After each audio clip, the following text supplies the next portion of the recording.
So this is my review for The Walking Dead World Beyond Season 1, Episode 5, titled The Madman Across the Water. Now, if you have not seen this episode and you don't want to get things spoiled for you, do not watch this episode or this review because there's going to be so many spoilers within this review.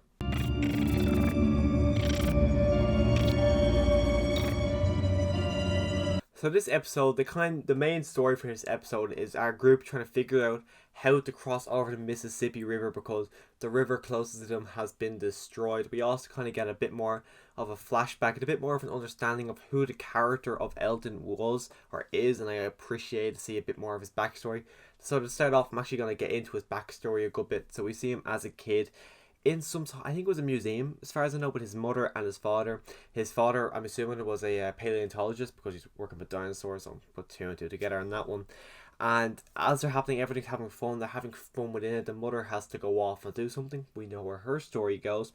And then Elton and his dad stay there, they're working, and of course the outbreak does happen. A massive panic happens. Elton gets, his dad tells him, he says, get in the box here, I'm going to go find what's happening. You just stay in this box and you'll be safe. And you hear screams and scream. Elton is crying to not go in. But the knowledge we have, he probably shouldn't have gone. I don't know why his dad insisted on going out and seeing what was happening instead of sitting there waiting, because he heard gunshot. Of course, the army's there, would you not wait there? But his dad does go out. His dad does die, which I was wondering, does his dad come back? Does his dad die? Because as far as I know, I wasn't sure. I couldn't remember if Elton had said his dad had died or if his dad had, I didn't know. For all I knew, Elton's dad had survived, but his dad dies.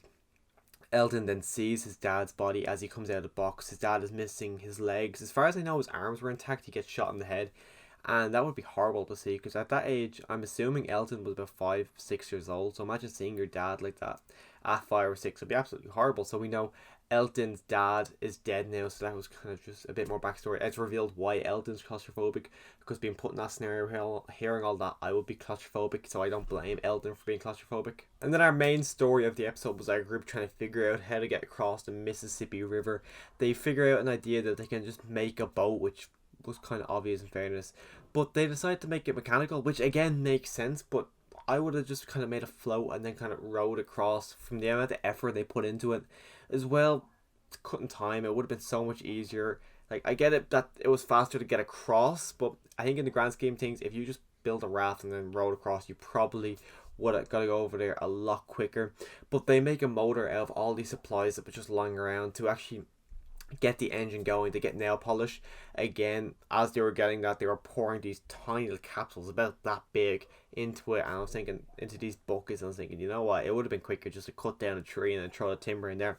But then again, I don't know, maybe that wouldn't work, but for whatever reason it seemed a lot slower. The process, so many ways of doing things they did, I just thought there's quicker ways of doing it. Walkers end up coming up. Well, actually, before the walkers were in kind of some restaurant, and Iris and Felix make their way over there. They're kind of looking for supplies, I gathered what they were doing. And then lightning strikes this tower, or this electrical tower, knocks it over, knocks into the building. And the thing that really annoyed me about this episode, well, one of the Iris, if you know me, if you've seen my reviews of the other episodes of this show, you know I don't like the character of Iris. Once the lightning strikes, Iris goes, where the hell did that come from?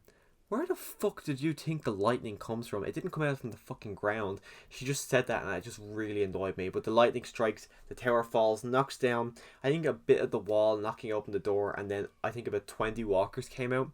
And they run, which makes sense, but then they lure the walkers back to where they're building the boat. They tie fisher net or fisher wire all around these trees to stop them coming.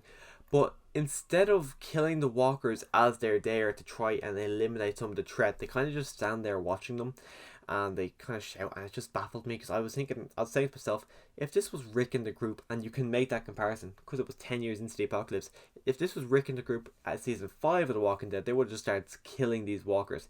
Even Felix and Huck, I don't know why they didn't start killing the walkers. Like, Iris and Hope run up and start helping them, but they're no use. So the walkers do start coming up, but the engine decides to burn and kind of explodes slightly because of the nail polish. The nail polish causes the engine to overheat and then explodes. Again, why firewood would work out, but because Elton's the smallest, he's the only one who can physically get under there, which looking at it, not really. I imagine Hook and Hope could have easily got under there. But anyways, Elton's the one who has to go under there because he is the one with the fear, the fear he has to overcome. He gets under there, he fixes it, and then they have to pull him out. And as the walkers are rushing towards them, they have to get the boat into the water. Another complaint I had, why didn't they just build the boat closer to the water? Because they built the boat ridiculously far away from where the water was. They then get the boat in there and they're sailing across, and the tension throughout the scene wasn't high. You could tell they were trying to make it a tension-filled moment, but I didn't feel it at all. I knew they were going to get across. I knew they were going to be fine. I knew none of them were going to die. I just thought there's just so many stupid things they'd done that if they just did it slightly different, if they just like moved the boat closer, if they just made it a rowing boat, a lot of it could have been solved so easily. But then once they get over to the other side, Hook says she's going to travel on ahead to make sure the path's okay, because this is unmarked territory or whatever they said, which I thought was weird. Why Hook would go ahead by herself? I feel like it was just a way of getting rid of the character for an episode or something. I don't know exactly why they had to get her to go ahead. But she has gone ahead. I don't know if she's going to be in episode 6. I have no expectations to see her in episode 6. I think it'd be a bit weird for her to scout ahead and then come straight back. I feel like she probably won't be in episode 6, but will return in episode 7. All our friends are sitting around the campfire having a bit of a moment.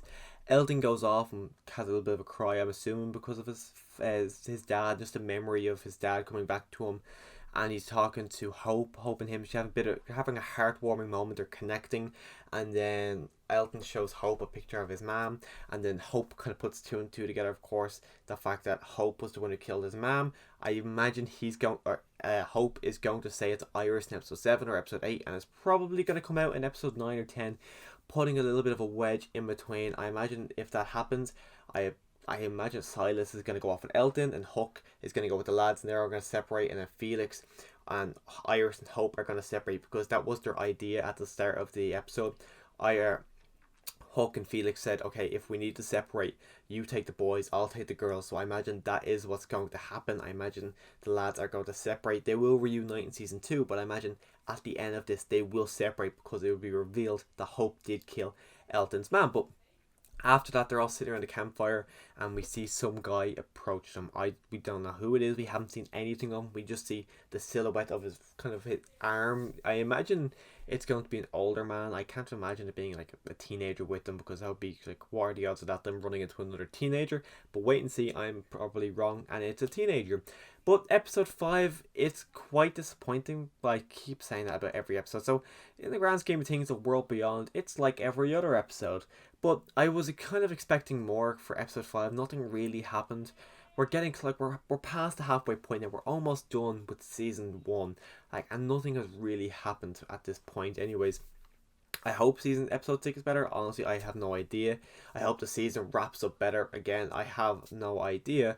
But just this episode itself, nothing really happened. I was hoping we get, even I skipped through the credits because last week we had that post-credit scene, but we had nothing with the CRM. Hopefully in episode 6 we have more stuff with the CRM, because I just love getting all these Easter eggs to Rick Grimes, learning more information about the group that took him. So hopefully in episode 6 we spend a little bit more time with them and a little less time with our group, because I much rather learn more about the CRM. But if you have seen episode 5, let me know your thoughts on episode 5 of The World Beyond in the comment section down below.